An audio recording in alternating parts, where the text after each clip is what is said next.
Here's how to make an EDM track on FL Studio. Let's jump straight in. As always, we're going to start by changing our tempo. We're going to change this to around 130 BPM. For this type of music, 130 BPM is really the max, and about 120 is the lowest. I'm using 128 BPM in this example. We're now going to go into our piano roll, and we're going to lay down a chord progression. But before we can do this, we need to see what notes we can use. So as always, we're going to go up here, go to View, down to Scale Highlighting, and we're going to select our scale. Let's use a minor scale for this, and we can choose any root note. I'm going to go with B. Now we can see exactly what notes are in our scale, as they're highlighted in a lighter tone on the grid. I'm using 3 different chords for this progression. Here's the first. We're starting with a G suspended 2 chord, then an F sharp minor chord, and finally a B minor chord. You'll notice in this B minor chord that we've shifted the F sharp down an octave. We then copy this whole thing across by pressing Ctrl and B, but we're going to shift some notes around. You can see we've shifted the A up an octave and the B down an octave, and added F sharp notes in an octave above. For the sound we use here, we simply open our channel rack with this button here, press the plus symbol where we can add any plugin. In this example, I've added a Serum 2, where I've actually created this preset myself. It uses a saw wave, a sine wave pitched 1 octave above, a small bit of detune on both of these waves, and a low pass filter which is modulated by this LFO, giving us a plucky sound. Here's how this pattern sounds.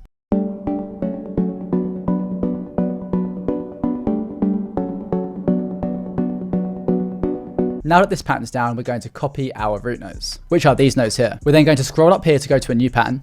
We're going to go to the channel rack, and we're going to press the plus button to add another plugin. In this example, I'm using Serum 2, and I've made a really simple bass sound, just using a saw wave that's pitched down 2 octaves, and a low pass filter. We then can right click this to go into the piano roll for this sound. I've then pressed Ctrl and V to paste these notes in, where I'm playing a slightly different rhythm. A note hits every half a beat. And I've also shifted some notes up and down octaves at the end for a cool effect.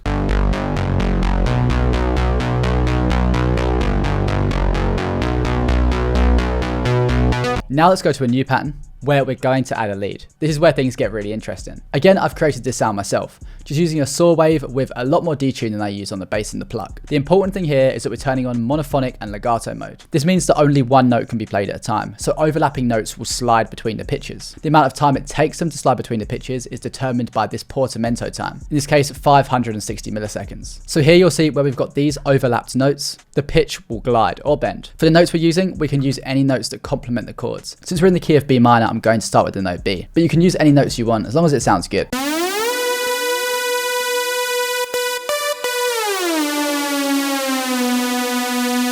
I love how this sounds, but I'm not a big fan of how it glides between these last few notes. So we're going to do something really interesting. We'll go back into our playlist where we can left click on the pattern and left click here to add it into the playlist. We can now go to channel rack, open up the Serum, and we can slightly adjust this portamento time. So that now if we press this tools button up here and go to last tweaked, we can see the portamento time is listed here. We can then create an automation clip for this. That will add this to the playlist. Originally, it will look like a flat line. And what we can do is we can right click to add new points. Since I want the glide time to speed up for the last few notes, I can add these points here to reduce the portamento time just before these notes overlap, which gives this really cool effect.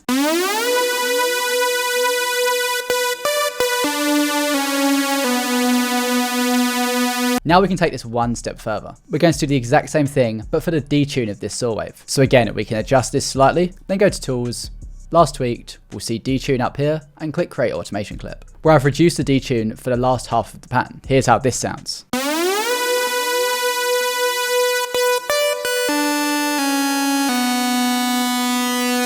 These effects are super subtle, but they make a huge difference to the quality of the track. Now for the last part of the leads, and probably the most important, there's not much movement in the current sounds. So let's change that. We're going to go into the channel rack and we're going to load up a plugin. And we're going to use Grain X4. There's something super cool about this plugin, and that's that you can reverse the samples inside of the plugin. So here there's 3 samplers playing 3 different samples. 2 of these are reversed and 1 of them isn't reversed. We also have the glide mode here turned up. So again, it's in monophonic mode. And having these reverse samples is perfect for achieving a slightly unique sound that's going to sit in the background behind the main lead. By the way, this plugin has over 400 of these samples and is linked in the description of this video, where it's currently 70% off.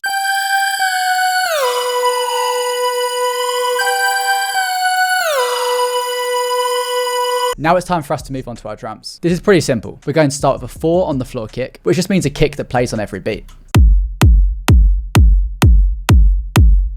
If we go into the channel rack, we can assign our kick to a mixer track. In this case, number 1, where I've added this thermal preset, which basically makes the kick sound fat. Here's how it sounds with and without thermal.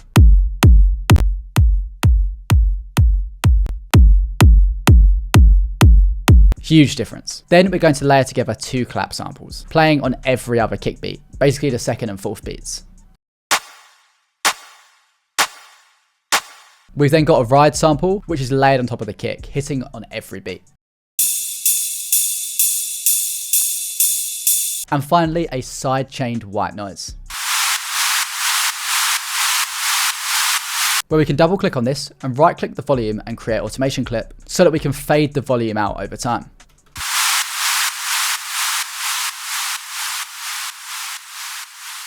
Now here's a very, very important tip. Go into your channel rack and assign all of your melodic sounds, so the chords, the bass lines, the leads, to individual mixer tracks. Then go to these mixer tracks and route all of them to a separate empty mixer track by clicking on them and right clicking on the mixer track at the bottom and right clicking and going to route to this track only. We're then going to go to the mixer track with a kick on it, and we're going to right click on this same mixer track but click sidechain to this track. Not sidechain to this track only, because that will remove the kick from the master track so we won't hear it playing. Just sidechain to this track. Now we can add a kickstart or any form of sidechain, and we can make sure that the sidechain input is set to the kick so that when the kick plays on top of the bassline, chords and leads, they will all duck in volume to make room for the kick, which gives it a cool pumping sound. Another thing that I do is add an OTT, which is a free multi-band compressor plugin. This just helps glue together your chords, lead, basslines. Here's how it sounds with and without the OTT.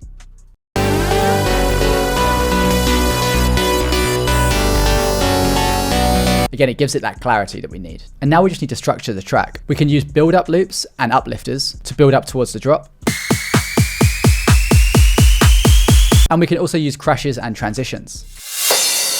We can make automation clips for filters, like we did with the detune earlier, which just simply opens the filter up towards the drop. Another cool thing we can do is we can make certain clips unique, which means that we can go into them and pitch them up and down octaves. Here's an example of where I've done this here in the playlist.